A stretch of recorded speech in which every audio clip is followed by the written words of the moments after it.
तो स्टूडेंट, आज जो हमारा थ्योरी है, इसमें आज जो हमारा नेक्स्ट चैप्टर है वो है कार्ल मार्क्स का अलगाव का सिद्धांत। देखिए, अलगाव इंग्लिश में इसको बोलते हैं एलिनेशन। ठीक है, अलगाव। अगर मैं इसके आगे से अ हटा दूं तो तुम्हें क्या नजर आ रहा है? लगाव। लगाव किसे कहते हैं? लगाव प्रति आकर्षण, अट्रैक्शन। अट्रैक्शन, लगाव। निशा, तुझे किस चीज से ज्यादा लगाव है? छोटे भाई से। कविता, तुझे घर वालों से लगाव है? मम्मी पापा से। मुझे तो कपड़ों से लगाव है। मुझे भी घूमने से। घूमने से लगाव। मतलब हम जरूरी नहीं है पेरेंट्स के लिए ले, बहुत चीजों से, जैसे आकर्षण किसी की चीज के प्रति, जैसे पिक्चरों से मुझे बहुत लगाव, मतलब गाने सुनने से बहुत लगाव है मुझे। ठीक है, लगाव का मतलब अट्रैक्शन, अटैचमेंट, मतलब हम उनसे जुड़े रहते हैं, वो चीजें हमें बहुत अच्छी लगती हैं। ठीक उसी के विपरीत अलगाव की स्थिति होती है कि जिनसे हम दूर भागते हैं, लगाव नहीं होता, छुटकारा पाने की कोशिश करते हैं, अच्छा नहीं लगता। ठीक है, तो अलगाव की सेंस उस सेंस में आती है। लेकिन आज हम जो थ्योरी पढ़ रहे हैं वो है कार्ल मार्क्स का अलगाव का सिद्धांत। हल्का पीछे जाऊंगी, जब मैंने पहले आपको कार्ल मार्क्स पढ़ाया था तो इसकी कौन कौन सी थ्योरी पढ़ाई है अब तक? वर्ग संघर्ष, द्वंद्वात्मक भौतिकवाद। Very good. वर्ग संघर्ष और द्वंद्वात्मक भौतिकवाद। तो कार्ल मार्क्स कहीं ना कहीं पूंजीवादी सिस्टम, समाज, पूंजीवादी समाज की बात करते हैं। उन्होंने कहा था कि पूंजीवादी समाज में दो वर्ग होते हैं, पूंजीपति वर्ग और श्रमिक वर्ग। हल्का सा तुम्हें पीछे लेके जाऊंगी क्योंकि कहीं ना कहीं ये उससे जुड़ा हुआ है। तो वो बात करते हैं पूंजीवादी सिस्टम की। उस पूंजीवादी समाज में कार्ल मार्क्स कहते हैं कि दो वर्ग होते हैं, पूंजीपति वर्ग और दूसरा श्रमिक वर्ग। एक को उन्होंने बोला है बुजुर्ग, दूसरे को सर्वहारा। पूंजीपति वर्ग जैसे बड़ी बड़ी फैक्ट्रियों के, उद्योगों के मालिक होते हैं, उनके पास फैक्ट्री, क्योंकि मालिक होते हैं, संपत्ति का सारा हिस्सा होता है। श्रमिक वर्ग जो फैक्ट्री में कार्य करने के लिए आते हैं, मजदूर वर्ग, जिनको क्या मिलता है? उनके मेहनत के बदले मेहनताना एक छोटा वेतन। ठीक है, जिससे वो अपने और अपने परिवार का गुजारा करते हैं। ठीक है, इन दोनों के बीच मैंने बताया था वर्ग संघर्ष होता है। किस चीज को लेके? कि जो कंपनी में मुनाफा आता है, प्रॉफिट्स जिसे कहते हैं, प्रॉफिट होना, तो वो सब पूंजीपति के खाते में जाता है। मजदूरों को तो जब जितनी भी कंपनी प्रॉफिट में चली जाए, उनको क्या मिलता है बदले में? एक वेतन, छोटा सा फिक्स सैलरी, आपको इतनी मिलती रहेगी। तो उनमें क्या होता है, कई बार आपस में विरोध, कॉन्शियसनेस, मैंने क्लास कॉन्शियसनेस की बात की थी, वर्ग चेतना की। वो लोग आपस में इकट्ठा होता है कि सारा मुनाफा कंपनी के मालिक ले लेते हैं, हमें कुछ नहीं मिलता, बोनस नहीं मिलता, तो आपसी लड़ाई झगड़ा संघर्ष शुरू होता है। ठीक इसी को लेके एक कंडीशन आती है, उसी उसमें पूंजीवादी सिस्टम है, जिससे कार्ल मार्क्स ने बोला है एलिनेशन, थ्योरी ऑफ एलिनेशन या अलगाव का सिद्धांत। कार्ल मार्क्स कहते हैं कि जब श्रमिकों को उनके कार्य के बदले, श्रम के बदले जो उनका वेतन मिलता है, देखिए आज समय बदल रहा है और धीरे धीरे समय बहुत बदलता जा रहा है। महंगाई अक्सर हम देखते ही है, आसमान छू रही है, चीजें महंगी हो रही है, सब्जियां महंगी हो रही है, हर चीज के दाम आसमान छूते हैं। ऐसे में कार्ल मार्क्स कहते हैं जो श्रमिक होते हैं ना, वो अपने और अपने परिवार का गुजारा नहीं कर पाते। गुजारा इन द सेंस कि वो छोटे वेतन से बच्चों की फीस भी देनी, घर का सामान भी लाना, बिजली का बिल भी देना, किराए के मकान का किराया भी देना, माता पिता को हॉस्पिटल भी लेके जाना, तो वो चला नहीं पाते।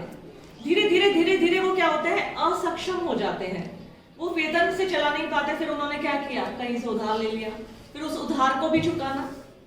ठीक है, प्रेशर जिसे कहते हैं ना, प्रेशर होना, मानसिक तनाव जिसे हम कहते हैं। तो वो क्या करते हैं? कार्ल मार्क्स कहते हैं कि श्रमिक जिनका अब उस वेतन से गुजारा नहीं चल पाता, धीरे धीरे वो अपने आप को सबसे पहले उत्पादन से कटा हुआ महसूस करते हैं। प्रोडक्शन, कंपनी में देखो क्या होता है? उत्पादन, प्रोडक्शन होता है और उत्पादन की संपूर्ण प्रक्रिया।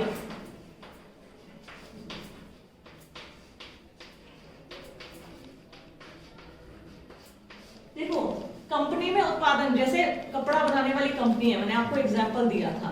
श्रमिक कुछ लोग कटिंग का कार्य, कुछ सिलने का कार्य करते हैं, लेकिन कई बार आप खुद ही अपने आप को ऑब्जर्व करें, एक स्थिति में रख के सोचें, यदि आज मेरे घर पे मेरा बेटा बीमार हो या कोई व्यक्ति बीमार हो और हॉस्पिटलाइज हो, तो मुझे मेरा दिमाग पढ़ाने में रहेगा? बिल्कुल नहीं रहेगा। मेरा दिमाग रहेगा कि मैं अपने उस व्यक्ति के पास रहूं जिसको मेरी आज सबसे ज्यादा जरूरत है। ठीक है, अगर नहीं मुझे छुट्टी मिली और मुझे कहा गया आप आइए, नहीं पढ़ाइए, आपको पढ़ाना ही होगा, तो मैं इस कार्य को अच्छे से कर पाऊंगी तो मैं पढ़ाऊंगी। कई बार मिस्टेक्स हो जाती है, गलतियां हो जाती है, क्योंकि मेरा दिमाग मेरे उस जगह लगा है जहां मेरी सबसे ज्यादा जरूरत है। ठीक कार्ल मार्क्स इसी बात को कहते हैं कि जब मजदूरों के श्रम से उनका गुजारा नहीं चल पाता, उन्हें बहुत सारी समस्या, आज बच्चे की फीस जमा करनी है, बच्चे ने कहा था कि स्कूल में नाम काट देंगे, माता पिता को डॉक्टर के दिखाना है, पैसे नहीं है, तो वो क्या करता है, अपने आप को उत्पादन से कटा हुआ महसूस करता है, उसका दिमाग काम में नहीं रहता। उत्पादन की संपूर्ण प्रक्रिया, जो प्रोडक्शन की पूरी जो प्रोसेस होती है, जैसे काम करना, उत्पादन होना, कपड़े सिलना, पैकेजिंग करना, फिर उन्हें आगे भेजना, तो उसमें क्या होता है, वो अपने आप को कटा हुआ महसूस करता है और खोया खोया रहता है। वो सोचता है अरे क्या हो रहा होगा घर में, अब कैसे करूंगा, किससे मांगूंगा, कौन मुझे पैसे दे सकता है। कहने का मतलब कहीं ना कहीं कार्ल मार्क्स कहते हैं जब मजदूरों को कम वेतन, कम श्रम मिलता है, वो उत्पादन की प्रक्रिया से अपने आप से को दूर रखता है। दूसरा वो क्या कहते हैं, वो प्रकृति से भी दूर होता जाता है। कार्ल मार्क्स कहते हैं वो उत्पादन और उत्पादन की प्रक्रिया, कौन जो श्रमिक है ना, मजदूर या श्रमिक, वो पहले उत्पादन की प्रक्रिया से अपने आप को कटा हुआ महसूस, उसका मन नहीं लगता। ठीक है, फिर वो प्रकृति, क्योंकि सारा टाइम तो वो अपनी कंपनी में गुजारता है, प्रकृति से फिर उसे कुछ भी अच्छा नहीं लगता, पेड़ पौधे फूल ये कुछ नहीं अच्छा लगता। धीरे धीरे वो स्वयं से अपने आप को कटा हुआ महसूस करता है, अरे मेरी जिंदगी किस लिए है। कई बार तो हम देखते हैं ना, आत्महत्या करते हैं लोग, वास्तव में ये फैक्ट रीजन है। आत्महत्या का कारण कहीं ना कहीं व्यक्ति की अपनी जरूरतें, जब हम अपनी आवश्यकताओं को पूरा नहीं कर पाते तो हम तनाव में रहते हैं, और वास्तव में हम कहते हैं ना व्यक्ति डिप्रेशन में आ जाता है। ये फैक्ट है, आ जाता है, क्योंकि जब व्यक्ति अपनी दैनिक कार्यों को, दैनिक आवश्यकताओं को, रोटी कपड़ा मकान, इन आवश्यकताओं को, अपने बच्चों को पढ़ा नहीं पाता, तो वो तनाव में रहता है, कटा हुआ महसूस करता है। तो कहीं ना कहीं वो उत्पादन से अलगाव महसूस करता है, उत्पादन की प्रक्रिया से अलगाव महसूस करता है, प्रकृति से अलगाव महसूस करते हैं। थर्ड अगर बात करें, अपने साथ के अन्य कर्मचारियों से अलगाव महसूस करता है। कई बार वो कहते हैं अरे आज रवि काम पे नहीं आया, हाँ बहुत दिन से कुछ खोया खोया तो रहता था, बात भी नहीं करता था, वरना हम तो अच्छे से मिलजुल के गाना गाते गाते काम करते थे, लेकिन बीच में वो खोया खोया रहने लगा, क्योंकि कहीं ना कहीं उसकी आवश्यकता पूरी ना होने के कारण वो अलगाव महसूस कर रहा है, एलिनेशन, उत्पादन से, उत्पादन की प्रक्रिया से, प्रकृति से, कर्मचारियों से, अपने परिवार से और स्वयं से भी कटा हुआ महसूस करता है। कई बार अलगाव के बाद कार्ल मार्क्स क्या कहते हैं, कुछ ऐसी कंडीशन भी आती है, जैसे जो व्यक्ति होते हैं ऐसे व्यक्ति ग्रुप बना लेते हैं। ठीक है, वो काम चोरी भी करते हैं जिसको, देखो खुद हम बी अ ह्यूमन बीइंग, एक मानव होने के नाते जब तक मेरे कार्य को प्रोत्साहन ना मिले, अभी तुमने नुक्कड़ नाटक किया था और मैंने अप्रिशिएट किया, तुमने कहा मैडम हम कल्चर में भी करेंगे, क्योंकि तुम्हें प्रोत्साहन मिला, तुम्हारे कार्य को रिकॉग्नाइजेशन मिला, पहचान मिली, तुम्हारे अंदर उत्साह आया और कार्य करने की प्रेरणा मिली।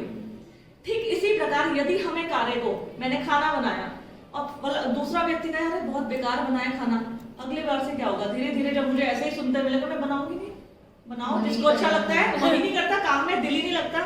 मेरे बच्चे कहते मैडम अच्छा पढ़ाते हो, तो मुझे और उत्साह आता है, मुझे लगता है मैं और उत्साह से बच्चों को पढ़ाऊं। जब तक मेरे कार्य को रिकॉग्नाइजेशन, या आप ये सोचते हैं अरे मैडम तो वो है, मैडम को तो सब नहीं, मुझे भी चाहिए, मैं भी एक साधारण व्यक्ति हूँ, मुझे भी तुम लोग बताया करो कि मैडम आप कैसा पढ़ाती हो, तो शायद मेरे अंदर और सुधार आएगा, मैं बहुत खुश होंगी, मेरे बच्चे अच्छे से समझते हैं, अब मैं और अच्छे से पढ़ाऊंगी। तो जब व्यक्ति के कार्य को मान्यता ना मिले, उसको प्रोत्साहन ना मिले, अभिप्रेरण कहते हैं, इसे मोटिवेशन कहते हैं इंग्लिश में, मोटिवेशन ना मिले, तो व्यक्ति कार्य से कटा हुआ महसूस करता है। अब देखिए जिसको मोटिवेशन मिलता है वो कार्य बड़े उत्साह से करते हैं, उनके अंदर लगन होती है, चाहत होती है कार्य करने की। लेकिन जब हमें मोटिवेशन नहीं मिलता ना, हम कार्य नहीं करते, हम दम पड़ जाते हैं। तो यही बात, जैसे ये लोग क्या होता है, जो लोग परेशान रहते हैं फिर वो क्या होता है बैठ के, अरे तू क्यों काम कर रहा है, तुझे मालिक ज्यादा सैलरी दे रहा है क्या ज्यादा काम करने की, आजा तू भी आजा, मशीन बंद कर, बैठ के चाय वाय पीते हैं, कर लेंगे काम, क्या जा रहा है। तो वास्तव में ये फैक्ट है और इस पे बहुत सारे रिसर्च हुए हैं। फ्रेडरिक विंसलो टेलर, तुम्हारे हालांकि तुम्हारे सिलेबस में नहीं है, पीसीएस के एग्जाम में मैंने जब लोक प्रशासन पढ़ती थी, टेलर की थ्योरी थी। टेलर ने एक वैज्ञानिक प्रयोग, एक तरह से एक्सपेरिमेंट किया था कंपनियों में कि कैसे हम कर्मचारियों से ज्यादा कार्य ले सकते हैं। देखिए, आज मुझे छुट्टी मिल जाती है तो मैं खुशी होकर अपने घर जाऊंगी, सब जब सही हो जाएगा खुश होकर अपने कार्य पे लौट आऊंगी और बड़े उत्साह से कार्य करूंगी, बजाय किसके जब मुझे छुट्टी ना मिले तो मैं आऊंगी तो लेकिन कार्य भी नहीं करूंगी, मन भी मेरा वहां रहेगा। टेलर कहते थे कार्य व्यक्तियों से करवाओ लेकिन उनके कार्य के लिए अच्छे कार्य को प्रोत्साहित करो। जो व्यक्ति कार्य करता है उसे बोनस दो, उनको छुट्टी दो, घंटों को घटा दो।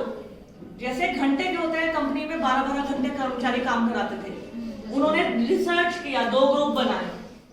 एक ग्रुप को उन्होंने बांध दिया कि आप 12 घंटे काम करोगे, कहीं नहीं जाओगे। एक ग्रुप को उन्होंने स्वतंत्र किया कि आप 5 घंटे कार्य करोगे, वो भी अपनी मर्जी से करोगे, छुट्टी भी मिलेगी। वो कार्य जल्दी करते थे, वो कार्य देर से करते थे। तो वास्तव में ये साइंटिफिक लॉजिक्स और रीजन होते हैं।